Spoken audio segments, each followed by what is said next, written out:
वजीर आला योगी आदित्यनाथ ने अयोध्या के बाद काशी और मथुरा में भी मंदिर मस्जिद विवाद में हिंदू पक्ष की जीत का विश्वास जताया है। सीएम योगी ने कहा कि अयोध्या के लिए 500 साल तक इंतजार करने के बावजूद हम जद्दोजहद से पीछे नहीं हटे और फैसला आखिरकार हिंदुओं के पक्ष में आया। अब अयोध्या और काशी के बाद मथुरा और वृंदावन पर योगी हुकूमत का पूरा ध्यान है। मथुरा वृंदावन में तरक्की की रफ्तार को और तेज किया जाएगा। इस रिपोर्ट पर गौर फरमाइए। मथुरा से लोकसभा प्रत्याशी और एक्ट्रेस हेमा मालिनी ने गुरुवार को नामांकन किया। नामांकन के बाद हेमा मालिनी के समर्थन में सीएम योगी ने एक बड़ी रैली की और इस मंच से जहां योगी ने विपक्ष पर निशाना साधा तो वहीं बड़ा बयान भी दे दिया। योगी ने कहा कि अयोध्या, मथुरा और काशी में सबसे पहले चुनाव मथुरा में हो रहा है, तो संदेश यहीं से जाना चाहिए। अयोध्या में रामलला विराजमान हो गए हैं, काशी का भी काम हो गया है और अब मथुरा इंतजार कर रहा है। राम आए हैं, कृष्ण भी आएंगे। हम तो पहले ही कह चुके थे, हमने काशी और अयोध्या में जो कार्य कराना था उसको लाइन अप कर दिया है। सरकार का काम है लाइन अप करना और उस पर फंड उपलब्ध कराना। जनता जनार्दन के सहयोग से बाकी कार्यदायी संस्थाएं कार्यक्रमों को आगे बढ़ाती है। अब हम लोगों को पूरा फोकस करना है ब्रजभूमि पर। इस मौके पर विपक्ष पर भी सीएम योगी ने जमकर हमला बोला। योगी ने कहा कि यहाँ की जनता ने कांग्रेस, समाजवादी पार्टी और बीएसपी को भी मौका दिया, लेकिन सभी पार्टियों ने जनता को ठगने का काम किया। ब्रज का विकास सिर्फ और सिर्फ बीजेपी की सरकार में हुआ है। देखो, अयोध्या, मथुरा और काशी में सबसे पहले चुनाव मथुरा में हो रहा है, तो संदेश यहीं से जाना चाहिए। यहां का संदेश स्पष्ट होना चाहिए पूरे उत्तर प्रदेश के लिए कि अयोध्या में रामलला का विराजमान हो गया है, काशी का काम भी हो गया है। अब मथुरा जो इंतजार कर रहा था, मथुरा वृंदावन के विकास के कार्यक्रमों को आगे बढ़ाने के लिए तीसरी बार हेमा जी को फिर से यहां से प्रचंड बहुमत से विजयी बनाने के लिए एक एक कार्यकर्ता लगेगा। भाजपा, राष्ट्रीय लोकदल का एक एक कार्यकर्ता लगेगा और भारी बहुमत से विजयी बनाने के लिए हम लोग कार्य करेंगे। एक तरफ जहां विपक्ष तुष्टीकरण की पटरी पर रफ्तार भर रहा है, तो वहीं पहले चरण के चुनाव से पहले सीएम योगी ने बड़ा दांव चल दिया है। अयोध्या और काशी के बाद मथुरा पर बयान देकर जहां हेमा मालिनी को तीसरी बार जीतने की अपील की है, तो वहीं यूपी में मिशन 80 को और रफ्तार दी है। Bureau report, Bharat express. और आज की चर्चा में मुअज़्ज़िज़ गेस्ट जो हमारे साथ शामिल होंगे उनका आपसे तारुफ करा दूं। हाजी निजाम साहब, इस्लामिक स्कॉलर, स्वामी सत्यमित्रानंद जी महाराज, धर्मगुरु वृंदावन से, अशोक पांडे, प्रवक्ता बीजेपी, और सुमैया राणा, प्रवक्ता समाजवादी पार्टी से। बहुत बहुत स्वागत है आप सबका। हाजी निजाम साहब, काशी में 415 मस्जिद हैं, मांगी कितनी है? सिर्फ एक। अयोध्या में 60 मस्जिद हैं, मांगी कितनी है? सिर्फ एक। मथुरा में 47 मस्जिद है, मांगी कितनी है? सिर्फ एक। दिल बड़ा रखो भाई, कब तक मंदिर, मस्जिद, मदरसा जैसी बुनियादों पे वोट देते रहोगे? कभी तो तरक्की, law and order, tourism, economy, नौकरियां, महिला शक्ति जैसी बुनियादों पर भी वोट देने की सोचो। सबसे पहले तो आप मेरा नाम निजाम की जगह नाजिम करा दीजिए। मेरा नाम नाजिम है जी, माजरत चाहती हूँ। हाँ, हाजी नाजिम साहब। हाँ, और देखिए दूसरी बात ये, अभी आपने कहा कि सिर्फ एक ही मंदिर की तो बात है। अब ये बताइए कि ये देश आस्था से चलेगा या संविधान से चलेगा? अरे भाई, क्या जरूरत है आपको कि हर मस्जिद के नीचे आप भगवान ढूंढे? और जबकि मुझे याद है कि मस्जिद नहीं, मैंने आपको गिना के बताया हाजी नाजिम साहब, मैंने आपको गिना के बताया, हर मस्जिद नहीं मांगी जा रही है। जी हाँ, आप मेरी बात तो सुन लीजिए। देखिए, मुझे आरएसएस के प्रमुख मोहन भागवत जी का एक बयान बहुत अच्छी तरीके से याद है, जिन्होंने कहा था कि अब मस्जिद के नीचे शिवालय ढूंढने की जरूरत नहीं है। लेकिन फिर भी एक संवैधानिक पद पर बैठने के बावजूद फिर भी अगर ये कहा जाता है कि मथुरा से अब देखिए इस तरीके का माहौल बनेगा, तो ये कहीं ना कहीं चुनाव आयोग को भी देखना चाहिए, क्योंकि चुनाव आयोग के नजर में ये सब चुनाव हो रहा है। और जिस तरीके से ये बार बार कहा जा रहा है कि मस्जिदों को टारगेट किया जा रहा है, तो ये बिल्कुल गलत है। क्योंकि मैं बार बार इसी बात को कहता हूँ कि देश आस्था से नहीं, संविधान से चलता है। और अभी मथुरा का जो केस चल रहा है अभी कोर्ट के अधीन है। अभी देखिए जो भी कोर्ट की तरफ से फैसला आएगा वो पूरे भारत के लिए मान्य होगा। लेकिन अपने इस तरीके से अभी हमारे सूबे के मुख्यमंत्री जी ने एक बात और कही थी, उन्होंने कहा था कि अब कावड़ चाहिए या कर्फ्यू चाहिए। ये क्या सब है कि आप अपने बयान में, भाषा में, स्पीच में इस तरीके की बातें कर रहे हैं। देश के युवा को रोजगार चाहिए, ना कि कावड़ चाहिए, ना कर्फ्यू चाहिए। लेकिन आप बार बार अगर इस बात को कहते हैं तो ये बिल्कुल गलत है। क्योंकि देखिए मैम, जिस तरीके से देश के अंदर एक मस्जिदों को लेकर पूरी तरीके से माहौल बनाया जा रहा है, अगर यही माहौल देश के युवाओं को रोजगार देने के लिए होता तो बहुत अच्छा होता। जबकि भाजपा का मुझे पूरी तरीके से याद है, जब सत्ता में आई थी तो इन्होंने कहा था कि हम भारत के अंदर स्मार्ट सिटी देंगे, 2 करोड़ नौकरियां प्रतिवर्ष से प्रति तो क्या लोगों को नौकरियां नहीं मिल रही हैं? स्मार्ट सिटीज नहीं बन रहे हैं क्या? हाँ, तो मुझे गिनवा दीजिए ना, कौन सी भारत के अंदर एक भी स्मार्ट सिटी का आप नाम बता दीजिए। एक भी स्मार्ट सिटी? चलो मेरा होम टाउन श्रीनगर ही स्मार्ट सिटी बन गया है। और क्या चाहिए? और क्या? कितने कितने स्मार्ट सिटीज हैं? आप खुद आप रिसर्च करके क्यों नहीं आते? कभी कभी रिसर्च भी कर लिया कीजिए। सिर्फ धर्म की किताबें पढ़ने से तरक्की नहीं आएगी समाज में, सिर्फ भाजपा पे निर्भर होने से नहीं आएगी। अपनी सोच पर भी, अपनी सोच में भी तरक्की लानी पड़ेगी। मेरे साथ धर्म गुरु जी हैं, स्वामी सत्यानंद महाराज जी। एक मुस्लिम होते हुए भी मैं कहूंगी कि मुझे फक्र है इस बात का कि काशी मथुरा में मांस मच्छी अलाउड नहीं है, शराब के ठेके अलाउड नहीं है। एक रिलीजियस सैंक्टिटी जिस जगह पे होती है, मुकद्दस जगह पे, उसी तरह से इन जगहों को रखा गया है। लेकिन अफसोस की बात है कि जो पहले जिनके पास सत्ता थी उन्होंने धर्म के प्रति कुछ किया नहीं मथुरा में। ऐसा क्यों? हेलो, जय श्री कृष्णा, जय श्री राधे। मैं आपके दर्शकों को बता देना चाहता हूं, जो विधर्मी मानसिकता की सरकारें थीं, उनकी विचारधारा में ये सब नहीं था। अब चूंकि यशस्वी मुख्यमंत्री आदरणीय योगी आदित्यनाथ जी ने जिस तरह से अपना संत होने का कर्तव्य निर्वहन किया है, क्योंकि संत सदैव निर्मलता के, पवित्रता के प्रतीक होते हैं। जितने भी हमारे धर्मगुरु हैं वो सब समाज में एकता और संपन्नता प्राप्त कराने के लिए संघर्षशील रहते हैं। अभी हमारे अन्य जो सामने वाला पक्ष है, उन्होंने अपने विषय में ये रखा था कि मंदिर कोई रोजगार का विषय नहीं है। तो शायद मैं इनको ये बता देना चाहता हूं आपके चैनल के माध्यम से कि आज की डेट में जो अयोध्या जी में जब मंदिर की प्राण प्रतिष्ठा हो गई है, उस दिन से आज तक करीबन 1 करोड़ से ऊपर लोग आज तक दर्शक वहां और जो है श्रद्धालु वहां जा चुके हैं।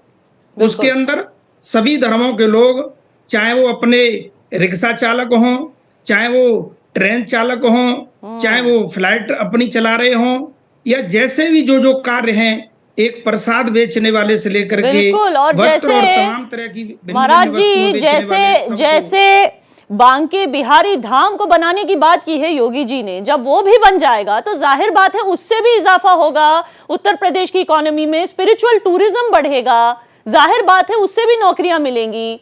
ऑलरेडी 42% इजाफा हो चुका है जब से अयोध्या राम मंदिर बना है टेम्पल कमेटी की कमाई में। तो इससे पता चलता है कि जिस इकोनॉमी की ये बात कर रहे हैं उसमें भी तो इजाफा हो रहा है। जी, आज जिस तरह से आज आदरणीय यशस्वी मुख्यमंत्री जी ने मथुरा में और हेमा जी के बीच में ये जो भाव रखा है, तो ये हमारा जन्म सिद्ध अधिकार है जी। ये जब जिस व्यक्ति सामने वाली विधर्मी मानसिकता के लोगों ने जब हमारी स्मृति, हमारे आस्था के केंद्रों को जो क्षति पहुंचाई, उस क्षति को अगर अब वर्षों बाद, सैकड़ों वर्षों बाद अगर अवसर आया है, ये तो स्वयं इनके डीएनए को अगर जांच की तो ये सब आया जाए।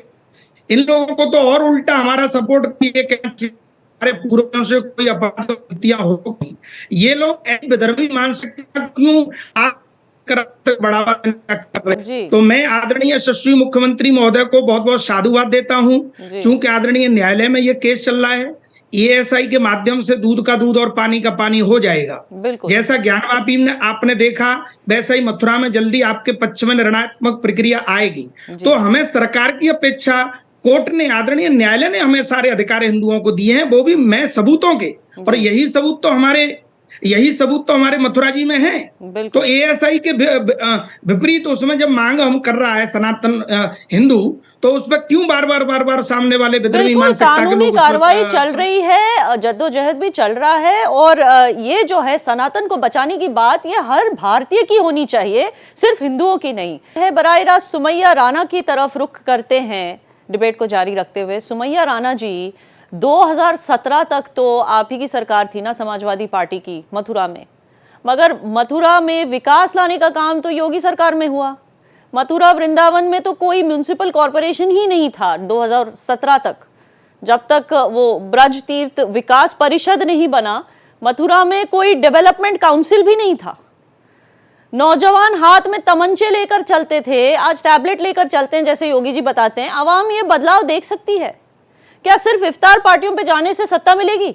याना मीर जी, बहुत अफसोस के साथ मुझे ये कहना पड़ रहा है कि मुझे आपकी डिबेट छोड़ने पर मैं मजबूर हूँ, क्योंकि मैं बहुत देर से आपकी एंकरिंग देख रही थी, और जिस तरीके से आप प्रचार कर रही हैं भारतीय जनता पार्टी का, ये आचार संहिता के भी खिलाफ है और आपकी खासकर धर्म के खिलाफ है, क्योंकि आपको शायद पत्रकारिता का मतलब नहीं मालूम है। जो सवाल आपको सत्ता पक्ष से पूछने चाहिए थे, सत्ता पक्ष को मैं अपना सवाल पूछ लूंगी। सत्ता पक्ष गायब हो गए थे जब मैंने सवाल पूछा था। आप अपने जवाब पे ध्यान दीजिए सुमैया जी, जो सवाल पूछा है वो बताइए, वो जनता की आवाज है, आपको जवाब देना होगा, ना कि मुझे यहाँ बैठ के जज करना है। जी, की आवाज है, आपके चैनल की आवाज हो सकती है। मेरा सवाल बहुत सिंपल है सुमैया जी, मैं फिर से रिफ्रेश करूंगी ताकि आपको पॉइंट्स मिल जाए। शायद आप सोच समझकर नहीं बैठी थी डिबेट पे, आपको समझ नहीं आ रहा क्या बोलना है, तो आप मुझ पर पर्सनल अटैक्स करना शुरू कर दिया आपने। सवाल बहुत सिंपल है कि जब सत्ता आपके हाथ में थी, ना कोई डेवलपमेंट काउंसिल था, ना म्युनिसिपल कॉर्पोरेशन था मथुरा में तरक्की कैसे लाने वाले थे आप? और आज आपका क्या मैनिफेस्टो है? बैठ के भारतीय जनता पार्टी का, पहले इसका जवाब आप दीजिए। आप जो सवाल आपको सत्ता पक्ष से पूछना चाहिए आप विपक्ष से पूछ रही हैं, और उसके बाद आप योगी की गाथा गा रही हैं बैठ के यहाँ पे, भारतीय जनता पार्टी की और योगी आदित्यनाथ। ठीक है, भारतीय जनता पार्टी अच्छी नहीं है, मैं अच्छी नहीं हूँ। आप बताइए समाजवादी पार्टी क्या करना चाहती है लोगों के लिए, या सिर्फ इफ्तार पार्टी पे फोटो खींच के सत्ता मिलेगी हाथ पे? अच्छा, सुमैया राणा जी के पास शायद जवाब नहीं थे इसलिए वो चली गई। अशोक पांडे जी, मैं अपना सवाल फिर से दोहराऊंगी। जाट बहू और कृष्ण भक्त होना ही काफी है क्या मथुरा से सीट जीतने के लिए? पीने के पानी का वादा जो किया था, साफ पानी हर घर में पहुंचाने का वादा जो किया था, 2022 तक यमुना का पानी साफ करने का वादा जो किया था, वो क्या हुआ? और दूसरी बात, जो बुलडोजर से 135 फैमिलीज के घरों पे जो बुलडोजर चले हैं, उनमें से किसी को नहीं मिलने गई हेमा जी। किसान आंदोलन भी चल रहा था। तो बताइए, अब ऐसी स्थिति में क्या आपको लगता है कि हेमा जी सही कैंडिडेट हैं? देखिए, आपको बता दें कि निश्चित तौर पे जो अभी आपने मथुरा की बात कहा है, मथुरा में निश्चित तौर पे किसी पार्टी ने ध्यान नहीं दिया था, क्योंकि वो लोग कब्रगाहों की, कब्रिस्तान की दीवारों को घेरवा के खाली रोजा अफ्तार करके मुस्लिम भाई को मूर्ख बना के सत्ता हासिल करने वाले लोग थे, और राम भक्तों पर गोली चलाने वाले या सुप्रीम कोर्ट में हलफनामा देने वाले राम वास्तविक बात ही नहीं थे। पहली बार वो सरकार बनी है जो हिंदुस्तान के अंदर जो सत्य है उस पे चलने काम कर रही है। नगर महापालिका नहीं थी, नगर निगम नहीं था अयोध्या। अभी मथुरा आज मथुरा की स्थिति है कि बहुत तेजी के साथ मथुरा वृंदावन बदल रहा है, और निश्चित तौर पे हम आपको बता दें कि आज वो विकास की दौड़ में दौड़ रहा है मथुरा, वरना मथुरा और अयोध्या इन लोगों के एजेंडे में नहीं था। ये लोग नाक घोषित करने का काम करते थे। ये भाजपा की सरकार है। किसान आंदोलन के बाद, किसान आंदोलन में प्रधानमंत्री जी ने इतना बड़ा हृदय दिखाया कि उन्होंने कानून को वापस लेने का काम किया, जबकि किसान के जेब तक पहली सरकार है जो किसान के जेब तक पैसा पहुंचाने का काम हो रहा है, तो भाजपा सरकार में। वरना पार्टी थी किसान हित की बात तो लोग करते थे, वरना लेकिन किसानों के जेब में 1 रुपया नहीं पहुंचता था। आज किसान भाइयों के जेब में सीधा पैसा है। हमने चीनी मिलों की व्यवस्था ये लोग चीनी मिलों को बेचने का काम कर रहे थे। हमने चीनी मिलों की व्यवस्था को सुधारने का काम किया है। सपा सरकार से 8 गुना ज्यादा धान की खरीद हमने की है। हमने गन्ना किसानों का बकाया देने का काम किया। इनके जमाने में बिजली आना एक खबर थी, हमारे जमाने में बिजली जाना एक खबर है। ये बेखबर लोग थे, हम खबर लेने वाले लोग हैं, जिससे हेमा मालिनी फिर जीतेंगी। जी हाजी नाजिम साहब, एक बात बताइए, क्या आप जिस तरह से कहते हैं कि एक एक मस्जिद को लिया जा रहा है, वहां पर मंदिर बनाने की बात करिए, जितना आप एक मस्जिद के लिए, इतनी सारी मस्जिदें होते हुए भी एक मस्जिद के लिए जिस तरह से आप लड़ते हैं और उसी को मुद्दा बना देते हैं वोट देने या ना देने का, क्या इसी तरह जिस भारत को आप अपना देश कहते हो, जाहिर बात है भारतीय भी आपके भाई बहन होंगे अगर भारत आपका देश है, क्या भारतीयों के लिए आप सऊदी अरेबिया में जाके एक मंदिर की मांग करेंगे? क्या वहां पर जितने 15% हिंदूज हैं उनके लिए कभी आप कहेंगे वहां के निजाम को कि हमारे हिंदू भारतीय भाइयों के लिए एक मंदिर बना दो? क्या आप बोलेंगे वहां पर? हाँ, अब देखिए मैं आपके सवालों का जवाब दे दूं। जी हाँ सुनिए, देखिए अभी जिस तरीके से अभी आपने कहा कि भारतीय, देखिए अल्लाह का शुक्र है, मुझे फक्र है अपने आप पे कि मैं भारतीय हूँ और भारतीय मुस्लिम हूँ, और मुझे इस बात का भी फक्र है कि इस मुल्क को आजाद कराने के लिए मेरे अपने बुजुर्गों ने हंसते हंसते फांसी के फंदे चूमे थे जब इस मुल्क को आजाद कराया था। ये मैं मानती हूँ। हाँ, सुन तो लीजिए, देखिए जब आपने सवाल किया तो मैं पूरा आपके सवाल लेकिन का आप जवाब दे रहा हूं। 1947 में मत जाइए, आज की बात कीजिए। जी सुन तो लीजिए, हाँ बिल्कुल, देखिए आज की बात करूंगा और अभी की बात करूंगा। और देखिए अभी आपने कहा कि जिस तरीके से भारत के अंदर मस्जिद है तो आप सऊदी अरब के अंदर भी मंदिर की मांग कर लीजिए। अभी देखिए दुबई के अंदर एक मंदिर बना है तो वहां के मुस्लिम ने स्वागत किया। बताइए किसने, कौन सा ऐसा मुस्लिम था जो एक मंदिर बना है ना, ऐसे कुछ नहीं, एक मंदिर बना है। अब तो एक मुस्लिम कंट्री के अंदर एक मंदिर बन गया, लेकिन भारत के अंदर जो मस्जिद है तो हिंदू जो सनातन धर्म है उसका जन्म भी तो भारत में ही हुआ है, चाहे भारत खुद को हिंदू राष्ट्र बोले या ना बोले। लेकिन क्या आप इस चीज को डिनाई करेंगे कि हिंदुइज्म का जन्म कहां हुआ है? जन्म भूमि क्या है? भारत ही है ना। अब मैं आपको बता दूं, देखिए भारत के अंदर सबसे पहले वाइस शख्स अखंड भारत के अंदर बाबा आदम अलैहिस्सलाम थे, जो इस अखंड भारत के अंदर आए थे। और अखंड भारत के अंदर श्रीलंका का हिस्सा था जहाँ हमारे बाबा आदम अलैहिस्सलाम आए थे दुनिया में के। और जो अभी एक महाराज थे, देखिए सीधी बात कीजिए, सीधी बात कीजिए, हिंदुइज्म का जन्म बाबा आदम कहाँ आए थे, कहाँ से आए थे, मैं ये नहीं पूछ रही हूँ। हिंदुइज्म का जन्म कहाँ हुआ? इसी धरती पर। जब इसी धरती पर हिंदुइज्म का जन्म हुआ, जिस बुनियाद पे हिंदुइज्म का जन्म हुआ, उन मंदिरों की मांग की जा रही है, सिर्फ उन्हीं मंदिरों की। तो इसमें क्या आपत्ति है? और इसको पकड़ के क्या, इसको पकड़ के आप वोट देंगे या ना देंगे, या क्या आप अपने भारतीय भाई बहनों का सपोर्ट करेंगे क्योंकि वो अपनी हिंदू अस्तित्व को बचाने की कोशिश कर रहे हैं, सत्यता को बचाने की कोशिश कर रहे हैं? जहां उनके भगवानों का जन्म हुआ सिर्फ उसी मंदिर की मांग कर रहे हैं। आप मुझे बताइए, आप मुझे बताइए। आप सुनना ही नहीं चाहते। अगर देखिए आपने सवाल करा तो हाजी नाजिम के जवाब भी तो सुन लीजिए, क्योंकि हाजी नाजिम आपके चैनल के माध्यम से पूरे भारत के मुसलमानों के द्वारा एक मैसेज दे रहा है, पूरे भारत के गंगा जमनी तहजीब वाला। देखिए बार बार जो बात आती है कि एक मस्जिद अगर आप दे देंगे हिंदू भाइयों को, तो मैं तो कहता हूँ कि हिंदू भाई हमारी मस्जिद को हमें वापसी रहने दीजिए। अरे भाई गंगा जमनी तहजीब का देश है, हर बार भारत का मुसलमान ही क्यों इस बात को माने? और क्योंकि अयोध्या का फैसला आया था, पूरी दुनिया के पूरे 3 बार को हर बार बोलेंगे आप। सुन तो लीजिए, सुप्रीम कोर्ट ने जो फैसला दिया था, भारत के मुसलमानों ने सुप्रीम कोर्ट के फैसले को स्वीकार किया था जब बाबरी मस्जिद का फैसला आया था। तो भारत के मुसलमानों ने तो गंगा जमनी तहजीब निभाई, अब हमारे हिंदू भाइयों को भी तो आना चाहिए। गंगा जमुना तहजीब के लिए गंगा जमुना तहजीब में इतना आपको यकीन है तो गंगा जमुना तहजीब फॉलो कीजिए। औरंगजेब की तहजीब क्यों फॉलो करनी है आपको? मुगलों की तहजीब क्यों फॉलो करनी है? अफगानियों की तहजीब क्यों फॉलो करनी है आपको? जिन्होंने मंदिरों को तोड़ा, जिन्होंने मंदिरों को तोड़ा, सुन लीजिए नाजिम साहब, जिन्होंने मंदिरों को तोड़ा था, वहां पर मस्जिद बनाई थी, वो भारतीय नहीं थे आपकी तरह, मेरी तरह। वो हमारी तहजीब के नहीं थे, वो मुस्लिम होंगे लेकिन भारतीय नहीं थे। तो आप उनकी तहजीब क्यों फॉलो करना चाहते हैं? उनके बनाए हुए स्ट्रक्चर को क्यों चाहते हैं आप? हमारे भाई बहन जिस गंगा जमुना तहजीब की बात करते हैं, जिस तहजीब से ये स्ट्रक्चर्स निकले हैं, ये मंदिर निकले हैं, उनकी बात कीजिए आप। अब देखिए, आपने अगर सवाल कर लिया तो हाजी नाजिम की बात सुन लीजिए, क्योंकि जब ये हाजी नाजिम है ना, पूरे देश के अंदर एक गंगा जमने तहजीब की बात करते हैं।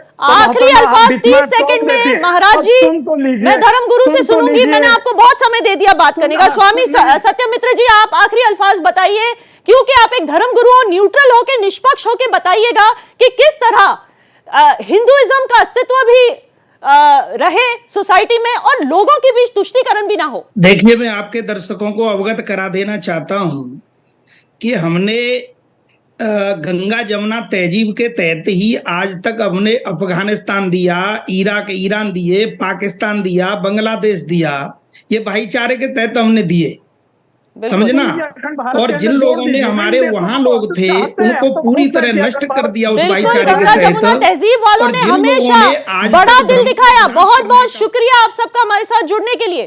पहले चरण के लिए वोटिंग की उल्टी गिनती की शुरुआत हो चुकी है। 19 अप्रैल को पहले चरण का मतदान होना है, लेकिन उससे पहले मथुरा को लेकर दिए गए योगी के बयान ने विपक्ष की परेशानी बढ़ा दी है।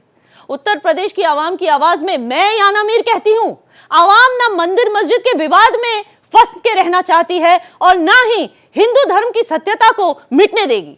सालों से जो सत्ताधारी होते रहे वो ना तो धर्म के प्रति ना विकास के प्रति अपना फर्ज निभाएं, ऐसा नहीं चलेगा।